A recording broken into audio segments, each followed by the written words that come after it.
Welcome to the deep dive. This time, well, we're not just dipping our toes in, we are plunging headfirst into the absolute wealth of announcements from Apple's WWDC 2025. Yeah, quite a lot to unpack. We've got the official transcript from their YouTube presentation, and we're going to navigate through it together. That's right. It was a massive keynote, really, covering pretty much everything Apple makes. Our plan here is to sift through that source material, pull out the really significant bits. Look, the big design shifts, how Apple Intelligence is, evolving. Yeah, exactly. And how it's changing familiar experiences across the board. iOS, watchOS, tvOS, macOS, VisionOS, and iPadOS too. Right. The mission is to really understand how these updates aim to make your devices more helpful, more integrated, maybe just more delightful to use every day. We're looking at everything from the big picture design philosophy down to specific app updates and what it means for developers too. Okay, let's get into it because right from the start, they used some pretty strong language, didn't they? They did. Broadest design update ever, a project that only comes along about once per decade. I mean, that sets a high bar. What makes this year so significant compared to, say, the shift with iOS 7? Well, that comparison to iOS 7 is key, I think.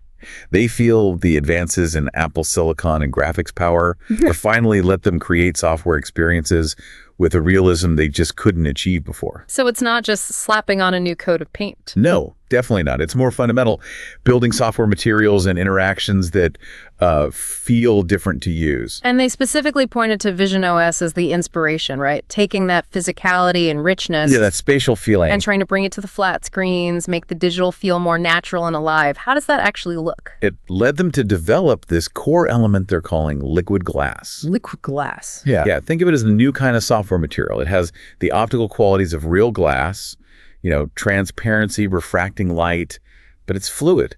It adapts. It adapts how? It changes its look and feel based on the content behind it, dynamically.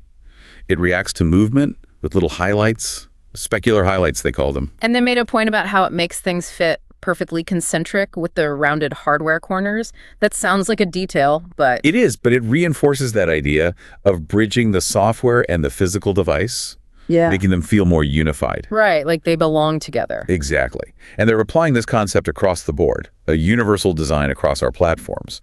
The goal is harmony, familiarity, even if each platform still feels unique.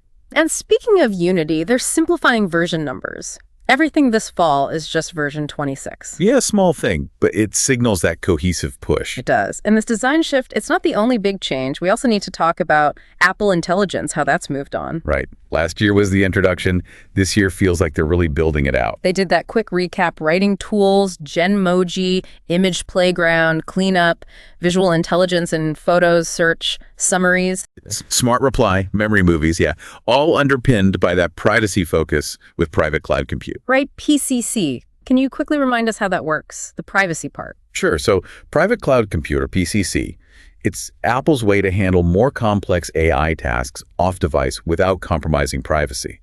It uses dedicated servers with Apple Silicon. Okay. When your device can't handle a request, it can send it to PCC. But the key is, the data isn't stored. It's processed securely and just vanishes afterwards. Ephemeral, they call it. And they said researchers can even verify the code running on those servers. Exactly, to ensure it's doing what they say it's doing, privacy-wise. Okay, so that privacy foundation is still there. What's actually new this year in Apple Intelligence building on that? Well, they've expanded language support quite a bit, actually. The generative models themselves are more capable, more efficient, and crucially, it's integrated deeper and wider now across all the platforms. iPhone, Watch, Vision Pro, Mac, iPad, everywhere. But maybe the biggest news, especially for developers and for what apps can do with AI, is the new Foundation Models framework. Ah, yes, that sounded like a big deal. What does it let developers do? It basically gives any app direct access to the on-device large language model, the same one powering lots of Apple Intelligence features. So wait, if I'm building an app, I can tap into that sophisticated AI model? Yep. Right on the user's device, so it's fast. Fast. Private because the data stays put. Private, exactly. Works offline. Works offline. And no cloud API costs. That's the kicker for developers. No cloud API costs. It really opens the door for putting powerful AI features into way more apps. Today, some examples, right? Like Cahoots. Yeah, Cahoots. Using the on-device model to whip up a personalized quiz from your study notes. Right there. Instantly, no data sent anywhere. Or all trails suggesting hikes based on what you ask it, even if you've got no signal out in the wilderness. Exactly. Huh. That on-device power unlocks a whole new category of intelligent features. Private, immediate, powerful. It brings the smarts directly to you and your data. That really does set the stage, a fundamental design shift with liquid glass and this major expansion of Apple Intelligence, especially opening up that on-device model. Okay, let's dive into the platforms. How does this all play out, starting with iOS 26? Okay, iOS. You really see that liquid glass design woven throughout the interface. Lock screen elements, home screen icons, controls within apps. It gives everything this refreshed sort of dynamic quality. And the lock screen itself got some specific updates, blending design and intelligence. It did. The time and controls sit on these liquid glass elements. They showed off dynamic wallpapers where the time kind of fluidly wraps around the subject in your photo. Oh, cool. And a new San Francisco font that scales nicely. Plus, using the neural engine, you can turn your regular 2D photos into these 3D spatial scenes. Right, just by tilting the phone slightly, it gives them depth. Yeah, a subtle but really nice effect. Makes your photos feel more alive. And now playing art looks better with those liquid glass controls too. The camera app got streamlined. How does that change taking a photo? Is it simpler? It seems so. A cleaner interface, focusing on photo and video modes, easy swipe access to others, and changing formats resolution. Frame rate is just a single tap now instead of menu diving. Less fiddling, more shooting. Pretty much. The Photos app also brings back the library and collections tabs, which people seem to want, and it shows off those new 3D spatial scenes you can make. Okay. And Safari and FaceTime get those floating controls? Yeah, Safari goes edge to edge with web content. The tab bar shrinks down. FaceTime controls fade back when you're not touching them. Keeps the focus on what you're doing or who you're talking to. CarPlay also gets the new look, a smaller call interface, widgets, live activities support, and updates for CarPlay Ultra in compatible cars. Right, customizable layouts, vehicle controls integrated. But a really big area of change, powered heavily by Apple Intelligence, is communication, starting with the phone app. Okay, what's new there besides the layout options? AI, voicemail summaries. Voicemail summaries are useful, sure. But the real game changers, I think, are call screening and hold assist. These fundamentally change how you deal with calls. Call screening for unknown numbers. How does that work again? It answers the call silently, automatically. AI asks the caller for their name and why they're calling. Then your phone rings, showing you that info before you even decide to answer. Wow. So you know who it is and what they want before picking up. Exactly. Puts you back in control. And hold assist. This was brilliant. The one that waits on hold for you. Yeah. The app detects the hold music, offers to wait, and then just notifies you when a person comes back on the line. Even if you leave the app or put your phone down. No more listening to endless hold music. That's amazing. Huge quality life win. Messages also got smarter and more expressive. Dynamic backgrounds, AI generating them. Yep. Or choosing your own. AI suggesting polls and group chats based on the conversation. Apple Cache, right there in groups. Typing indicators finally for groups. Right. Enhanced spam detection, too. And this Screen New Senders feature puts messages from unknowns in a separate list, giving you more control over those notifications. And the fun stuff. Genmoji. Genmoji got more creative. You can mix two emoji or an emoji and a description. Change expressions, hairstyles, and Image Playground pulled in ChatGPT styles and got an API. But maybe the most practical communication feature is live translation on device models, you said. Yes, powered by those on-device models. It works in messages for text translating as you type or receive. In FaceTime, you get live translated captions, but you still hear the original voice, which is nice. Preserves the tone. Exactly. And it brings spoken translation to actual phone calls, even if the other person doesn't have an iPhone. It's a big step for breaking down language barriers in real-time chats. Definitely. Okay, moving beyond calls and texts. Music, maps, wallet. Apple Music gets lyrics translation and pronunciation help, automix for smoother transitions between songs, music pins for quick access. Maps learns your preferred routes and stops over time, gives you delay alerts via widget or notification. And visited places in maps. That sounds potentially useful, but maybe a bit creepy. How's the privacy? They stressed it's private. It uses on-device intelligence to automatically detect and remember places you've been, creating a list just for you. It's end-to-end encrypted, designed so you can search your history or share a place if you choose to. Okay, so it's for your benefit, not tracking you for others. That's the idea. Wallet keeps growing. Car keys, digital IDs. What's new with the IDs? Support for U.S. passports as a digital ID. usable with TSA, maybe other places eventually. Boarding passes get refreshed with indoor maps, Find My integration, shareable status updates.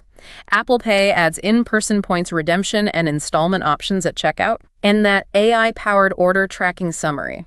That sounds handy. Yeah, this is neat. It uses AI to find order and shipping details in your emails, not just from Apple Pay purchases, and puts a summary for all your online orders right there in the Wallet app. Oh, that's useful. Consolidates everything. Makes Wallet more of a central hub for transactions, not just payments. Games get a dedicated app now, too. Right. Home, arcade, library, play together tabs, plus challenges using Game Center leaderboards for competing with friends. Okay, now this next one felt like a really significant expansion. Visual intelligence. How has that changed? Big time. It now works on basically anything on your iPhone screen. You trigger it with the screenshot gesture. So I take a screenshot and then... An image search button pops up. Find similar items on Google, Etsy, whatever. Highlight text in the screenshot to search it. It intelligently pulls out data, see an address, tap to add to contacts, see a date, tap to add to calendar. Okay, that's smarter extraction. But the ChatGPT integration. Ask ChatGPT about screen content. Exactly. You can just ask the question about whatever's displayed, image, text, anything.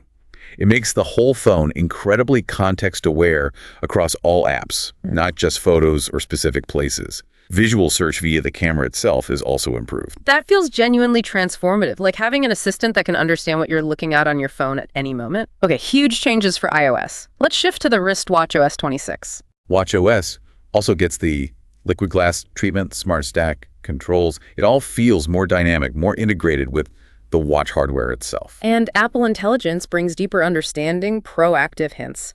The big fitness feature is Workout Buddy. How does that work? Workout Buddy uses AI to look at your personal fitness history. Then, during a workout, it gives you real-time encouragement using a dynamic, generative voice. A voice generated based on trainer data, customizable. Yeah, customizable voices. It marks key moments, cheers you on, gives you a summary after.